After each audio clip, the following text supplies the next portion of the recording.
Hola amigos, espero que todos se encuentren muy bien. En esta oportunidad les traigo un video de café y té, que son productos estimulantes. Mi nombre es José y comenzamos. Los alimentos estimulantes son productos de origen vegetal, como el café, el té, la yerba mate, cacao y sus derivados. A estos alimentos también se los denominan nervinos aromáticos. Se caracterizan por tener una acción estimulante, especialmente del sistema nervioso central, y se vinculan entre sí por poseer un agente activo más precisamente es un alcaloide purínico. En este caso la purina no existe como tal en la naturaleza, pero sí su derivado, que como podemos ver a continuación en la imagen, que es la 2,6 dioxipurina, más conocida como santina. Los derivados de la santina son más precisamente las metilsantinas, como podemos ver acá en la imagen, donde tenemos la cafeína, la teofilina y la teobromina. Estas sustancias provocan en el organismo la liberación de algunos neurotransmisores del sistema nervioso central, como la noradrenalina y la dopamina. Esto tiene una acción estimulante del sistema nervioso central y que se traduce en una disminución de la fatiga, mejora el estado de alerta y de atención. Las metilsantinas se encuentran en plantas como el café, el té, cacao, mate, nuez de cola y guaraná. Acá en esta columna observamos el nombre de cada una de estas plantas y observamos que en la siguiente columna vemos que el contenido en cuanto a las metilsantinas es variable en cada una de estas especies, de estas plantas, y vamos a observar que también en algunas predomina, por ejemplo, la cafeína en el café y en el té, mientras que en otras, por ejemplo, en el cacao, predomina la teobromina. Una aclaración, hay muchas veces en la bibliografía vamos a encontrar que, por ejemplo, cuando habla de té, hace referencia a la teína o del mate a la mateína. En realidad está haciendo referencia a la cafeína que está presente en esa planta. Entonces, cuando dice teína, está refiriéndose a la cafeína que está presente en el té, y cuando, por ejemplo, en el caso del mate, habla de mateína, está haciendo referencia a la cafeína presente en esta planta. Ahora, en esta última columna observamos que la parte utilizada en las diferentes plantas varía. Por ejemplo, en el caso del café, cacao, nuez de cola, guaraná, se emplea las semillas, mientras que en el té y en el mate se utiliza las hojas. Comenzaremos viendo el café. Se denomina café a la bebida obtenida a partir de las semillas tostadas y molidas de los frutos de la planta de café o cafeto, también conocida como coffee. Es una planta originaria de Etiopía, más precisamente de la provincia de Cafa, de ahí probablemente su nombre. Esta planta requiere un clima templado y crece idealmente en regiones montañas, tropicales y húmedas. Y su descubrimiento se le atribuye una leyenda de un pastor etíope que, cuidando su rebaño de cabra, observó que las mismas se comportaban de manera extraña. Se dio cuenta que los animales consumían los frutos rojos de una planta, y esto provocaba que estas cabras se pusieran muy enérgicas e inquietas, y de ahí es el origen del descubrimiento del café. Existen dos variedades principales de café, es la variedad arábica y robusta, que son las dos principales variedades que se comercializan. En el caso de la arábica, constituye el 70% de la producción mundial. Como podremos ver en la figura, se trata de un grano que es de forma más alargada y generalmente más grande. Tiene una división central más ondulada. Esta variedad se caracteriza por tener un sabor suave y más aromático, y tiene menor contenido de cafeína, hasta un 1,5%. Mientras que la variedad robusta, y es la que menos se produce, que es un 30% de la producción mundial. Como podremos observar, la forma del grano es más redonda, de sabor más fuerte y amargo. Como vemos, la división central es más lineal, y es muy utilizado por la industria alimentaria para la elaboración de café instantáneo, y a diferencia de la arábica, contiene casi el doble de cafeína, hasta un 3,5%. Las plantas de café o cafeto son de morfología arbórea y producen una baya que cuando está madura podemos observar que tiene coloración rojiza. En esta baya se encuentra el grano y cada una de estas bayas contiene 2 semillas envueltas por una membrana denominada pergamino. En cuanto a la composición química del grano de café, podemos decir que en el mismo encontraremos minerales, carbohidratos, lípidos, proteínas, alcaloides, como ser la cafeína, teobromina y teofilina. Recordemos que la cafeína es que predomina, mientras que los demás metilsantinas están en menor concentración, pero también, como vemos acá en la tablita, tenemos la presencia de un alcaloide llamado trigonelina. Y también podemos observar que tenemos otros componentes como ser ácidos carboxílicos, compuestos volátiles que le van a estar otorgando aroma al grano de café y la importancia de la presencia de algunos compuestos polifenólicos como ser el ácido clorogénico que vemos acá en la imagen, su estructura, que es uno de los principales, que vemos que se trata de un éster del ácido cafeico y el ácido quínico. Ahora veremos el procesamiento del café. Cuando la baya está madura, se procede a recolectar la misma y se procede a realizar el despulpado, en el cual se elimina la parte carnosa del fruto mediante máquinas denominadas despulpadoras y que luego se lavan los granos obtenidos. Estos granos despulpados contienen mucílago adherido, el cual es susceptible a la fermentación. Y una vez que comienza la fermentación, como podremos ver ahí en la imagen, comienza este proceso de fermentación, va a adquirir una consistencia más fluida y en este proceso es importante ya que se desarrollan aromas y sabores, se producen ácidos orgánicos y alcohol y una vez que termina este proceso de fermentación se somete a los granos a un lavado para que queden bien limpios. Es decir, este proceso de fermentación, aparte de desarrollar los aromas y producir ciertos compuestos característicos del café, va a permitir que este mucílago que estaba fuertemente adherido a los granos se pueda separar fácilmente mediante un lavado y luego se procede a hacer un secado en el cual se utilizan básicamente dos métodos de secado. Uno es el secado al sol y el otro método es el secado mecánico con aire caliente. El café obtenido de esta manera se denomina café verde y al mismo es sometido a un tratamiento térmico denominado tostado que va a permitir que se desarrollen las propiedades características y aromas del café. Esto se realiza en equipos denominados tostadoras, los cuales hacen un tratamiento térmico que puede ser calor directo o mediante aire caliente, en el cual van a someterse los granos de café a temperaturas comprendidas entre 180 a 250 grados centígrados durante periodos variables de tiempo comprendido entre 15 a 20 minutos. De acuerdo al tiempo y a la temperatura a las cuales son sometidos los granos de café, van a adquirir diferentes tonalidades. Este tostado puede ser de dos maneras, puede ser realizado directamente sobre el grano, el cual se denomina tostado natural, o puede ser realizado con la adición de azúcar, cuando se va calentando el grano de café. Esto se denomina torrefacto, el cual la característica de este tostado en presencia de azúcar va a adquirir tonalidades más oscuras debido a la caramelización de los azúcares. Y acá en esta diapositiva podemos ver cómo son, en esta imagen podemos ver las diferentes tonalidades de color que va adquiriendo el café mediante el tratamiento térmico de tostado. Las transformaciones que va a sufrir el grano de café son las siguientes. Primeramente, un cambio de color del grano, pasando del color verde claro a tonalidades oscuras. Se va a producir una eliminación del agua, va a haber una pérdida parcial de algunos polifenoles, se va a producir la volatilización de algunos componentes, se va a producir una reacción importante denominada pardeamiento de Maillard y la caramelización. ¿Qué efecto produce la cafeína en el organismo?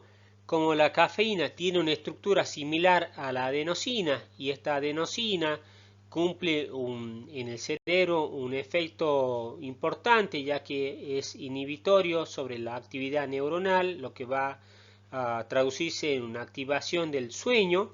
La cafeína, al tener esta estructura similar a la adenosina y en el cerebro, va a unirse a los receptores, bloqueando los mismos para la adenosina, y esto va a provocar que se suprima el sueño y el cansancio, lo que genera mayor cantidad de dopamina en el organismo. La cafeína también va a aumentar la frecuencia de los latidos cardíacos, también va a provocar un aumento de la presión arterial, va a dilatar los vasos sanguíneos, aumentando mayor flujo de sangre en los riñones, provocando un efecto diurético. Ahora veremos el té, que es una de las bebidas más difundidas del mundo, ocupando el segundo lugar después del consumo de agua. Se denomina té a la infusión de las hojas secas de la planta de té. Su nombre científico es Camellia sinensis. Es una planta perteneciente a la familia de las teáceas, que se trataría de un arbusto originario de la parte de Asia. Su cultivo requiere un clima húmedo, cálido, pero soporta una gran variedad de altitudes. El término té se usa incorrectamente cuando nos referimos a infusiones de otras plantas, como ser de manzanilla, boldo, etc. Nosotros cuando hablamos de té estamos haciendo referencia a una infusión estrictamente de las hojas secas de la planta de la Camellia sinensis. Acá en esta otra imagen podemos ver los principales productores de té a nivel mundial. Actualmente se concentra en la zona asiática, donde tenemos China, India, Indonesia, Japón, y como podemos ver acá, Argentina también es un importante productor de té. En cuanto a la composición química de las hojas de té, podemos decir que tienen un contenido importante de polifenoles del tipo flavonoides, que constituyen un 30% de su peso seco. Dentro de estos flavonoides tenemos principalmente catequinas, que constituyen un 90%, y dentro de las mismas tenemos 4 estructuras bien diferenciadas, que son la epicatequina 3-galato, la epigalocatequina, la epigalatocatequina 3-galato, que son las 4 estructuras presentes en las hojas de té, y también tenemos flavonoles, que eso constituyen el 10%, que principalmente tenemos quercitina y canferol. La presencia, el rol de los polifenoles en las plantas está asociada a la resistencia de las mismas a plagas y enfermedades. Acá le dejo un link donde se explica la estructura y las funciones de muchos de estos polifenoles. Y ahora vemos que el contenido de cafeína es superior al del café, tienen un 4%, que es casi el doble del que se encuentra en el café, pero una vez preparada la infusión vamos a observar que tiene mucha menos cafeína, que un volumen comparable de café. También podemos decir que tenemos dentro de estas metilxantinas, tenemos la teofilina y teobromina, pero en menores proporciones. También tenemos la presencia en las hojas de té de algunas vitaminas, como es la vitamina C y algunas vitaminas B, pero su aporte es ínfimo, ya que cuando se prepara la infusión es poca la proporción de que pasa a la infusión. También tenemos la presencia de un aminoácido denominado teanina, que es un aminoácido que se encuentra casi exclusivamente en las hojas de té, que tiene propiedades psicoactivas, estimulantes, con un efecto reductor en la tensión física y mental. Y podemos decir que generalmente a grandes rasgos hay 3 tipos de té, según el tratamiento que se lo va a someter a las hojas o al brote. Uno es el té negro, donde las hojas, una vez que se han recolectado, se dejan fermentar, con lo cual se oxidan, es decir, fermentan los polifenoles, oscureciéndose, y se obtiene un té que es un poco más amargo y contiene esencia y es astringente. En el caso del té verde, una vez que se recolectan las hojas, se evita que sufra el proceso de fermentación, es decir, que no fermenta, es decir, no se oxida, debido a que se secan rápidamente, se inactivan estas enzimas y mediante un calentamiento o escaldado se logra prevenir esta fermentación. En el caso del otro té, es un té oolong, en el cual es el resultado de una fermentación parcial, se deja fermentar hasta cierto grado razón por la cual tiene un color ligeramente parduzco, posee buen aroma y buen sabor. De estos tres tipos de té podemos decir, como vemos, se elaboran a partir de las mismas hojas de té, pero la diferencia entre ellos va a variar de acuerdo a su procesamiento. La diferencia se debe a gran parte de las oxidaciones enzimáticas, de los taninos y de los catequinas presentes en las hojas. A continuación veremos cómo es el proceso de obtención del té, por ejemplo el té negro. Este proceso consiste básicamente en 4 pasos. Uno es el marchitamiento, en el cual una vez recolectadas las hojas se extienden y se dejan marchitar hasta que pierden un contenido de entre un 40 a un 50% de agua.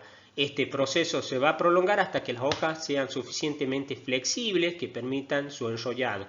Siguiente paso es el enrollado, en el cual la hoja marchita se enrolla para que se rompan y libere las sustancias químicas que van a determinar su aroma y su color final. Siguiente paso, una vez que están rotas estas hojas, se van a extender en un ambiente húmedo y fresco durante 3 a 4 horas para que vayan absorbiendo oxígeno y se produzca las reacciones químicas de fermentación o una oxidación. Más bien se trataría de un pareamiento enzimático. Las enzimas que se encuentran en el interior de las hojas, las polifenol oxidasa, van a entrar en contacto con las catequinas, que luego que permite este contacto, la ruptura de las hojas, y luego del enrollado en presencia de oxígeno se va a producir teaflavina, característica del té negro, también otros compuestos denominados tearojubinas, y otras sustancias como quinonas altamente polimerizadas, como sertaninos. De ahí vamos a observar un cambio de coloración, va a adquirir colores amarillos, rojos, cobrizos, constituyente del aroma y sabor típico del té negro. Acá vemos la estructura de estos compuestos que se van a ir formando. Y el siguiente paso consistiría en una desecación, ya que las hojas oxidadas tienen que desecarse para detener el proceso de descomposición. Se va a producir un oscurecimiento de las hojas y ahí va a adquirir finalmente el aroma característico del té negro. Tradicionalmente esta desecación se realizaba en grandes recipientes al aire libre ubicados sobre el fuego, pero actualmente se utiliza túneles de aire caliente. En el caso del té verde, como habíamos mencionado, se trata de un té en el cual se detiene el proceso de fermentación. Una vez que las hojas son cosechadas, son sometidas al calor para que se produzca un secado, para detener justamente la fermentación. Este secado se va a producir de 3 maneras, que puede ser un secado al sol, que actualmente es la menos empleada ya que es difícil controlar. Luego que se secan al sol, se colocan en un recipiente caliente y se remueven a fin de que se ablanden y así permite la evaporación de la humedad restante. La otra manera, que es la forma tradicional china, que consiste en calor seco directamente a través de un recipiente y es el más usado, como dijimos, en la forma en China, que es el método tradicional. Este tratamiento da como resultado un té de aroma más dulce, frutal y tostado. Y la última forma de hacer este secado es mediante el tratamiento con vapor de agua, en el cual las hojas se tratan con vapor de agua rápidamente en cinta en movimiento, como vemos acá en estas maquinarias, y de esta forma quedan blandas y flexibles, que resulta fácil enrollar. Este es conocido más bien como el método japonés. Finalmente veremos la relación que existe entre el consumo de té y salud. Como habíamos visto, en el té encontramos importantes cantidades de polifenoles que pasan a la infusión.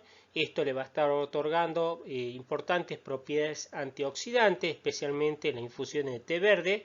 En el caso del té negro vamos a encontrar además taninos que le van a estar confiriendo a la infusión de este té un efecto astringente.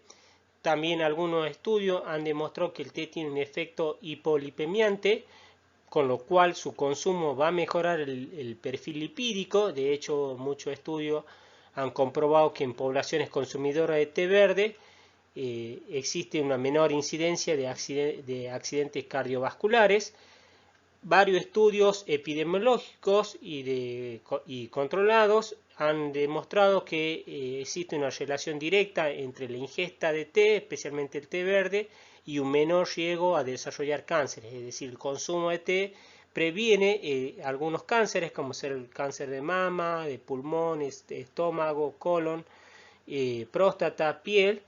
Y a esto le tenemos que sumar que las bases sánticas, especialmente las teofilinas, también tienen un efecto broncodilatador por inducir la relajación de la musculatura lisa bronquial, aunque también actúan sobre la musculatura lisa de uréteres y vías biliares. Con esto llegamos al final, espero que le haya sido útil el video y ahora podemos pasar a tomar un café o un té. Nos vemos la próxima, suerte en los estudios, no se olviden dejarme un like si les gustó, hacer algún comentario, nos vemos, suerte.